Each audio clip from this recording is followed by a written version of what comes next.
I've got a client and a friend. The client's first name is Kathy, and the friend's name, he's in a mastermind group with me, and Kathy's was in a mastermind group, and then she ended up working with us. Anyway, we've got Kathy, and then we've got Matt. We have an issue because both of them have had a podcast for years and years and years. Matt, my friend and a person that was in the mastermind with me, had a podcast in the real estate space. And Matt continues to talk about the same very simple things, the same things, the same, 3 ideas or 4 ideas that he can think of that his perfect avatar, a brand new real estate person, somebody who wants to get into it, needs to know. And then when we got Kathy, on the other hand, who ended up being a client for a while and still is a really good friend, we got Kathy, who started to just, what's the word? Think that her podcast was boring her. It was feeling basic.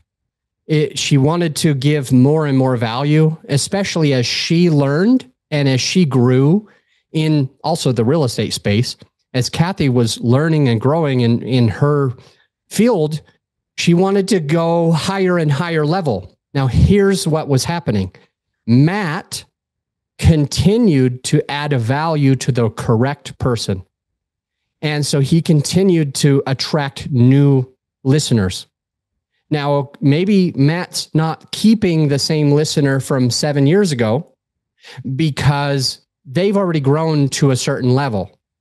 And so he, in a way, loses them as a listener. That one person that got all the value that they needed from the first 100 episodes that they listened to. And then we've got Kathy, who is in her mind a little bored of it. And in her mind, she's trying to keep adding value to her listener as her listener learns and grows and gets to the next step, right?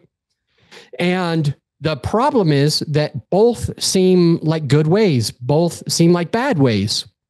But the end result, if you're adding value to the right person, if you're asking your listener what they're looking for, if you're sending out surveys, doing a Google survey, doing SurveyMonkey for free, if you are reaching out, if you're sending your link to people that you think are your perfect listener, they're a limited partner, they are a podcaster, they are a new real estate person. If you're asking them what they're looking for, Matt would have learned that his perfect person was loving the content.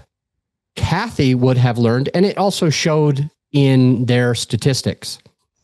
Kathy would have learned by asking her person, and that person would have said, her listener, her avatar would have said, I feel stupid when I listen to this because you're going way above my brain. So she made the mistake because she's thinking, okay, I've done over 1,000 episodes. I've been on radio for all of these years. I've spoken at all of these conferences.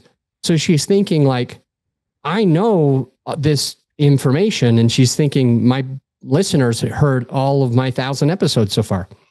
But that's usually not the case. As she goes bigger and bigger and bigger, she's starting to talk above the head of her perfect avatar, the person that she actually wants to attract. And unfortunately, she stops gaining new listeners. And because it's been years and years and years, she loses some of the other listeners as well. So her listener base went from something like 120,000 downloads per episode to like 40-ish thousand downloads per episode over the course of a few years as she was going above her avatar. She was confusing the perfect person that she wanted to attract.